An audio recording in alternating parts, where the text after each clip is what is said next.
Welcome to this episode of the Greater Phoenix Chambers podcast, Let's Talk Business Phoenix, with me, your host, Todd Sanders, President and CEO of the Greater Phoenix Chamber. In each episode, we tackle important issues and subjects affecting our businesses, our community, and the state today. Through relevant, timely topics, this podcast serves as the business community's voice with the mission of championing business growth, identifying problems that restrict economic development, and conveying community leaders to move Phoenix forward. Let's Talk Business Phoenix was produced in partnership with Ideas Collide, an agency offering a full suite of custom marketing solutions for your brand's unique challenges. Make a connection at ideascollide.com.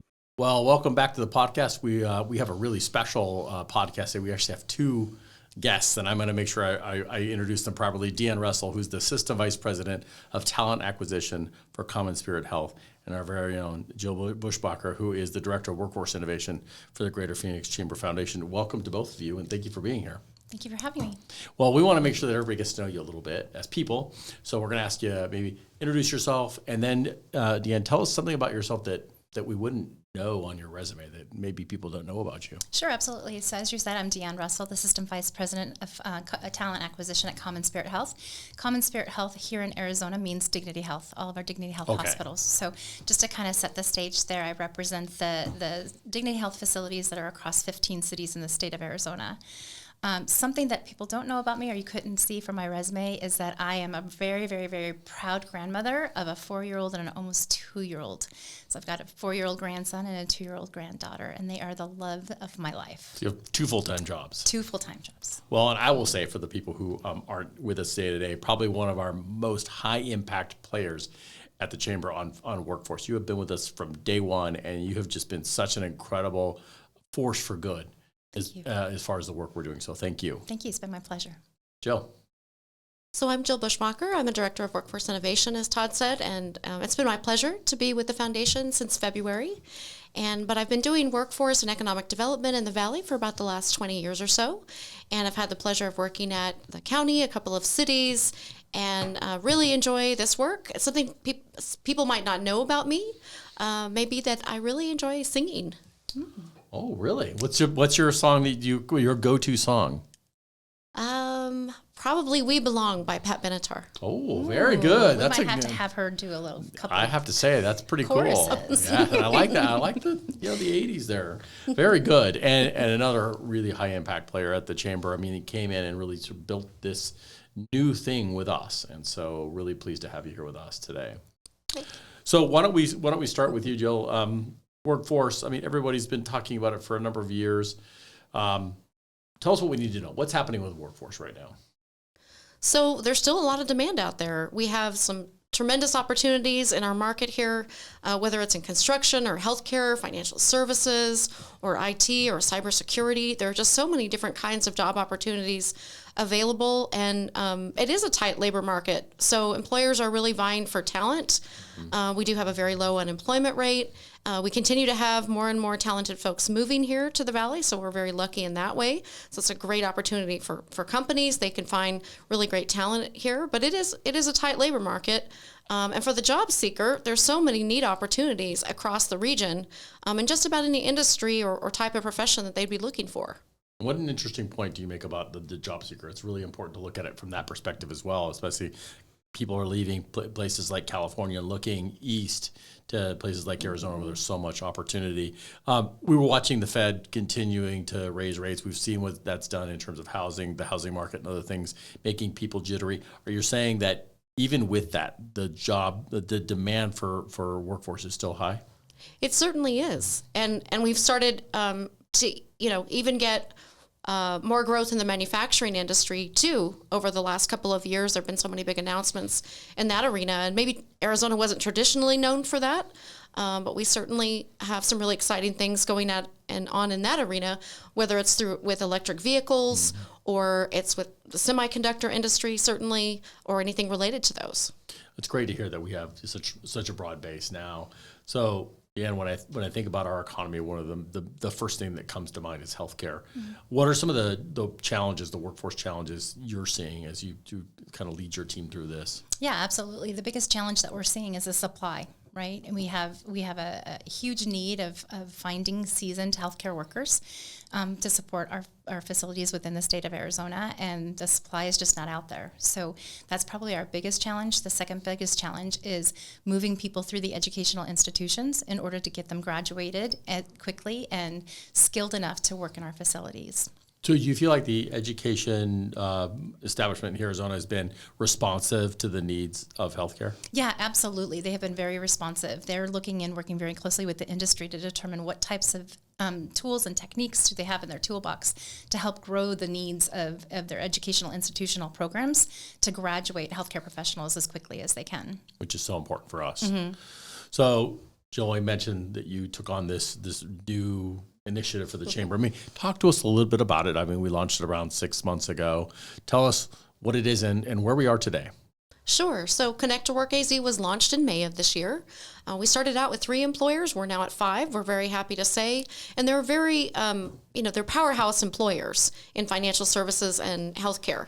So our partners in this are Dignity Health, Common Spirit, Phoenix Children's Hospital, Honor Health, JP Morgan Chase, and Northern Trust. So they have ongoing evergreen positions. We work with the unemployed and the underemployed to really make an impact and a difference in their lives and get them placed on a career path with these companies. And we take a deep dive with these companies and really become an extension of their HR function and get folks plugged into them that maybe otherwise were getting overlooked. Right, and a little bit different from traditional workforce development where you kind of train people and hope it all works out. You're taking a more demand side approach where you're working with employers who are saying, yes, we want these folks for these positions, and you're essentially bringing them to the table.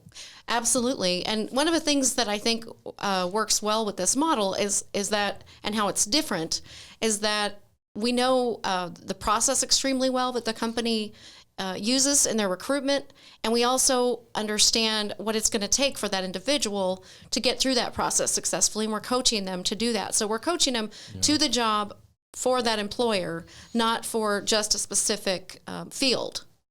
And in terms of outcomes, I know you have some pretty significant goals that you've made for yourself in terms of the first year. How are we doing to goal right now in terms of getting people into jobs? So we've got a little work to do on that, but we're getting there. We have a very high bar set for ourselves to try to get 100 placements in this first year. So we're about through the first cycle and a half of candidates, and we've got about 8 to 10 folks placed. We've got about 50 in process still. So, and it's a long days to fill kind of type situation. So meaning that it might take 6 to 8 weeks for some of these positions from the time the person applies to the time they start the job. So it's a little bit of a runway, but we're very excited about the progress we're seeing. It's really exciting and so happy to see sort of this progress and all of these people in the pipeline. So, Deanne, obviously you all are very engaged. Why did you get engaged, and what's been your experience so far? Yeah, absolutely. It's a great question. So Dignity Health, as Jill mentioned, was one of the inaugural business partners to partner with this organization. And why we partnered with this organization is we truly believe in the mission that Connect to Work AZ has, which is reaching out to our community, using our business partners to locate underserved, unemployed, or underemployed, and help them get back into the workforce with family sustainable wages. And one of the things that excited us about it and drove us to it was that they do provide additional services to the candidate that no other business organization does. As you mentioned, it's a jobs first approach. So we go out with a job to the community. They source the community for candidates that meet our mission, vision, and values and our core statement of hello, human kindness. They bring them to us, and then they coach them through the application, interview, and selection process. They're qualified, available, and interested individuals that may not have ever even thought about a career in healthcare, whether it be somebody straight off the street that just has a high school diploma or GED to somebody that might have a 4-year degree. They're our extension of our recruiters, and they're out there in the community really pushing and promoting the positions that we have and our mission, vision, and values and culture. Well, speaking of vision and values, I think it's interesting that what you talked about, that you were specifically looking for people in our community who are either unemployed or underemployed. Why? What was the rationale there? Yeah, a lot of my rationale personally and professionally is the fact that a lot of individuals that are underemployed or unemployed don't realize that they could have a family sustainable career in healthcare. When people think about jobs in healthcare, they think about doctors and nurses and therapists. And our healthcare organizations across the organization, not just mine, are like little cities. We hire plumbers, we hire HVAC reps, we hire chefs and security guards. So it's just not a position that somebody has to go and get a 2-year degree or a 4-year degree. You can come off the street and you can have a career with our organization, grow your career, and not even touch a patient. So if you're queasy and you don't want to be patient-facing, we have tons of non-patient-facing positions that are out there that the community doesn't know about. So having Connect to Work AZ out there promoting those types of positions and helping people understand that you don't have to go to school for 2 or 4 years or 6 years. They can actually come in and become a meaningful member of our organization and really contribute to patient care, indirectly or directly. Well, then you're living into your mission. Exactly. So when you're working with Jill and the team, what positions are you kind of looking for at this moment? Yeah, with Connect to absolutely. Work? So one of the positions that we're looking at is our environmental services positions. Those are our housekeepers that support our facilities 24 hours a day, 7 days a week. They play a very critical role in ensuring that our property and our premises are safe and clean for our patients, family members, and other key stakeholders. Another one that we're working on is our nursing support positions. We have nursing support positions that require certifications or licenses, and then we have nursing support positions that are straight off the street, that if you're compassionate and you're caring and you want to really contribute to patient care and the well-being of our community, you can actually secure a position as a patient companion and come into our organization, or a patient sitter or patient transport, where you don't have to have that educational knowledge behind you in order to be successful. You can always join our organization, take advantage of our tuition reimbursement if you want to grow your career in healthcare, do whatever you'd like to do, whether it's patient-facing or not. But these are really good entry-level positions that people that may not think that healthcare is a destination employee or destination opportunity really gives them that opportunity to think about that. And then, when you're it's hard to sort of imagine this until you're in the system, and all of these people that you just mentioned, they all have an impact on you and what's happening to you at the time when you need them the most. So it's a nice way for them to be a part of that solution. Yeah, regardless of whether you're a nurse or you're patient-facing and you're touching the patient, every position in our healthcare organization impacts patient care. You could be a PBX operator answering the telephones that are coming in to our hospital, to a chef making meals for our patients and family. Every position has a patient care impact. I love the way that this has such a compounding impact. So, Jill, I think it was interesting when Deanne talked about people saying, well, that's not a job for me. That's a job for those people that have qualifications. How do you start these conversations with people who may think, oh, I'm not qualified for this, or I can't be in healthcare? Well, they may have transferable skills. Maybe they've done some tremendous customer service work. Maybe they really enjoy working with the community. Or, maybe if they're interested in like a nutrition assistant position, they've worked in restaurants in the past. There are lots of different kinds of transferable skills that could really transition well into the healthcare field. And maybe they haven't thought of themselves in that way, but they could be very successful there. And do you have any success stories that you can share with us of people that perhaps, felt like they weren't going to be able to contribute, and all of a sudden they're in a job where it's pretty meaningful to them and their families? Sure. So one of our first placements is now a medical assistant with one of our employers, and she's so thrilled. She's a single mom. She was doing contract work and was having a hard time finding something full-time with benefits, and it's really been a game changer for her and her family. And we're really proud that we've been able to help someone in that way to make a difference in their lives and the lives of their family members. Well, and for a single mom that has to worry about benefits, that's a game changer. Right. So obviously we have other players that work with in the communities. Can you talk a little bit about how we work with organizations outside of the chamber to either recruit or support folks? Absolutely. So we work with community-based organizations to help source some of the candidates. Some of those organizations are providing training, they're providing job readiness skills, maybe they're providing wraparound services like healthcare or transportation, and they're getting them all ready to go to be successful in the workforce, but maybe they're not quite getting them that last mile to a job, and that's where we can come in and help help connect them to these great jobs with companies like Common Spirit, Dignity Health. I suppose sometimes you could have a situation where like, hey, we're here from the Phoenix Chamber Foundation, we're here to help, and you might get a skeptical reception. Has that happened yet? Have you had to we had to earn our wings with some of these organizations so they know we're really truly there to help them and their communities? I think so, which I think, healthy skepticism is a good thing sometimes. Yeah. And they're learning about us. We're new. One of the ways that I think we've been able to overcome that is to be able to point to the success that our model is based upon out of the Skills for America's Future. And so in Chicago, they've been doing this tremendous work for the last 10 years and placed thousands of folks under the same model. And so that's one of the ways I think that we've helped overcome some of that skepticism. And the other way is really just, doing what we say we're going to do and doing right by those organizations and the folks they refer to us. Yeah, that's the only way to really get that trust. Mm-hmm. Well, and Deanne, you were kind enough to travel to Chicago with us to really see that program now that's very mature firsthand. What struck you about sort of the mature Connect to Work program that is Skills for America's Future in Chicago? Just hearing all the stories of those that have been impacted by Skills for America's Future and Chicagoland's, the professionals that are there, listening to people who were homeless or on the street or in homeless shelters, and having this model reach out to them and say, hey, look, I've got these positions you might be interested in. Let's spend some time. Let's learn about your skill set. Let's learn about your transferable skills. Let's get you prepared to go through the application, interviewing, selection process. And then hearing those stories about how those individuals now have meaningful work and they've worked up through the chain and they're now supervisors and managers with those companies.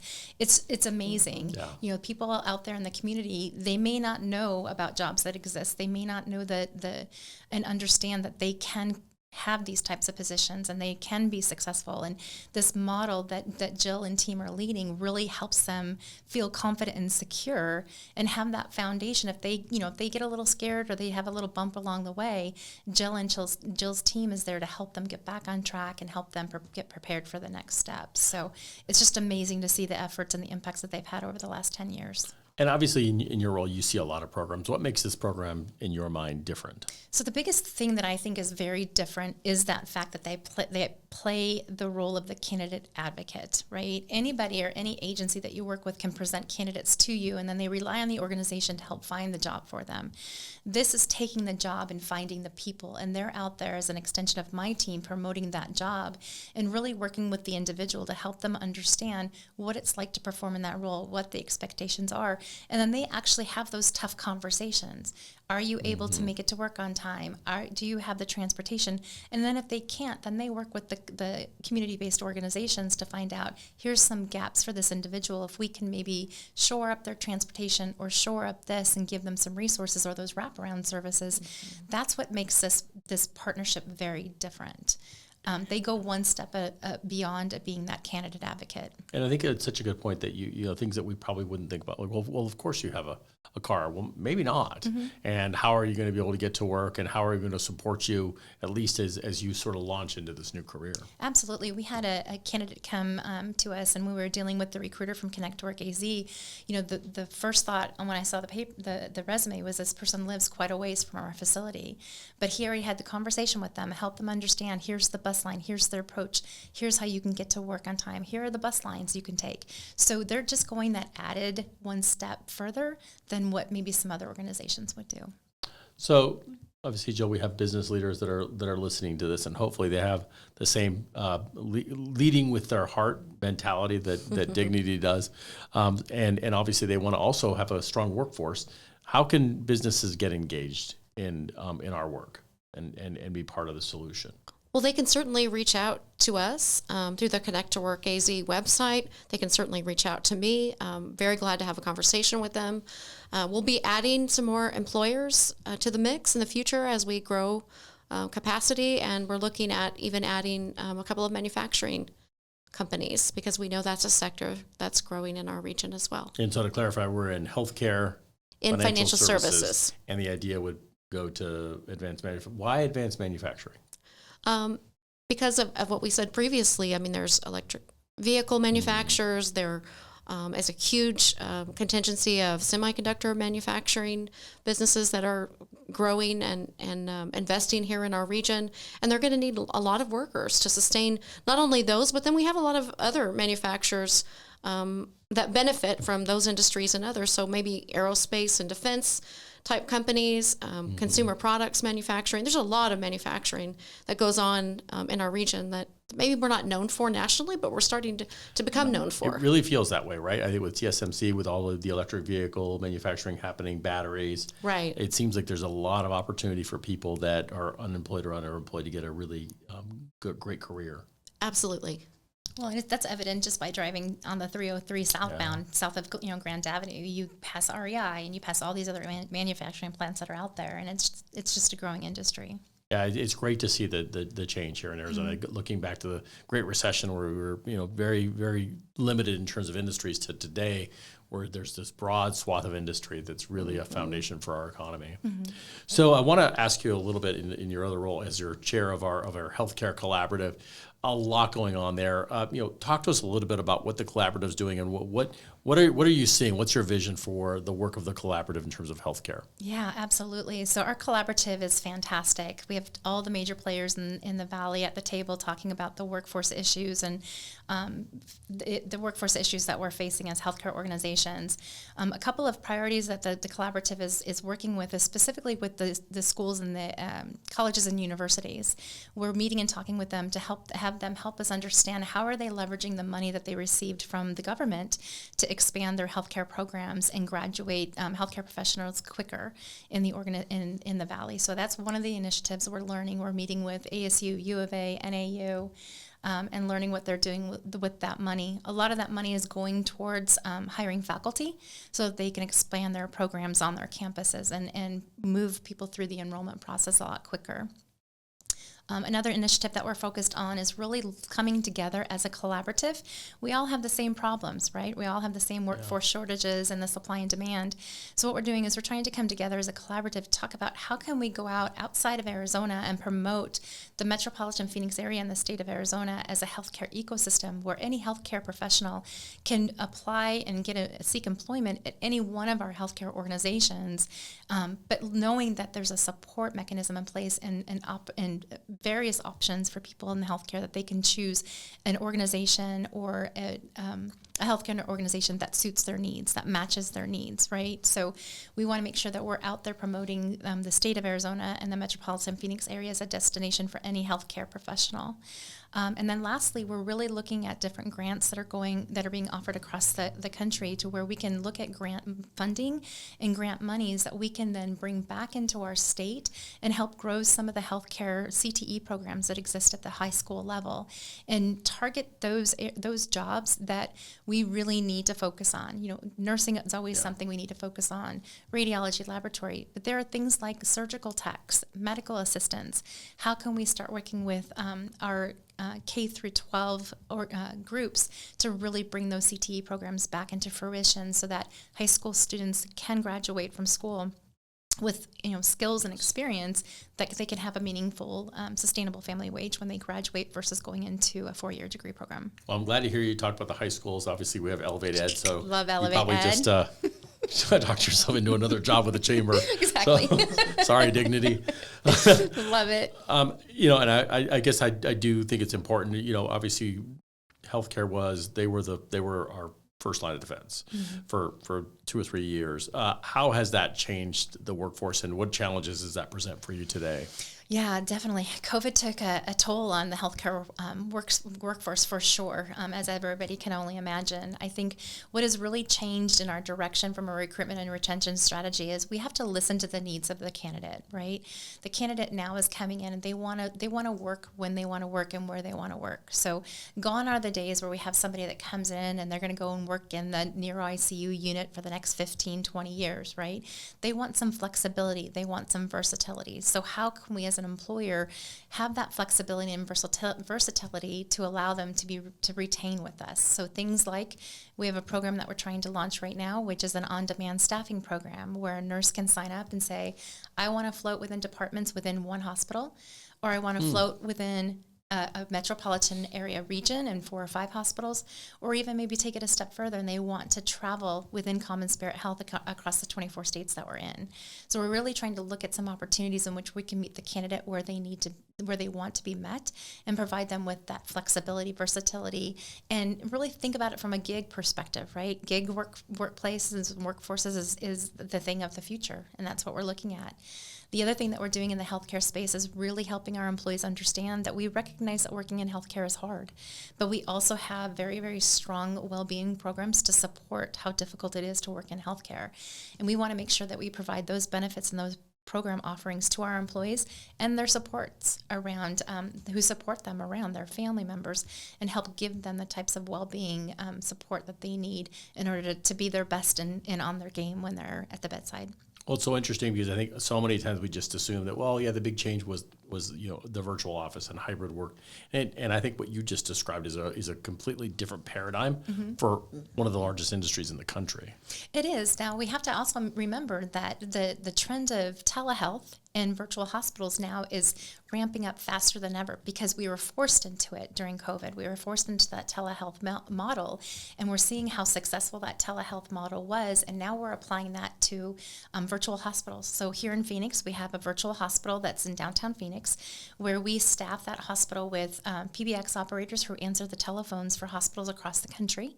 We have virtual patient companions that actually sit in front of a monitor, and they actually watch patients that might be fall risks or elopement risks, and they're the front line for those nurses. If they see somebody that is exhibiting behaviors that might not be conducive to their healing, they have direct line of access to people that are on that facility, in that campus, in that state, that can immediately touch the patient.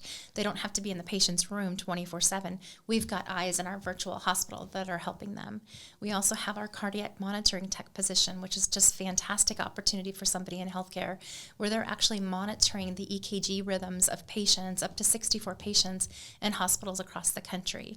And again, they're watching for lethal rhythms that while a nurse might be working with a patient next door, we're watching to see if there's any lethal rhythms that we're identifying. And if we do, we pick up the red phone and we call and we raise awareness to the patient caregiving team. So a lot of things that are happening not only on site, but also virtually. And then we also have remote options that are becoming more and more available to our healthcare workers. Well, and nice that we can find a silver lining. I mean, these are things that we really didn't have in the past, or to the extent that we do today. And it's great to see that you could have something that could literally save someone's life because of a technology that became widely used during COVID.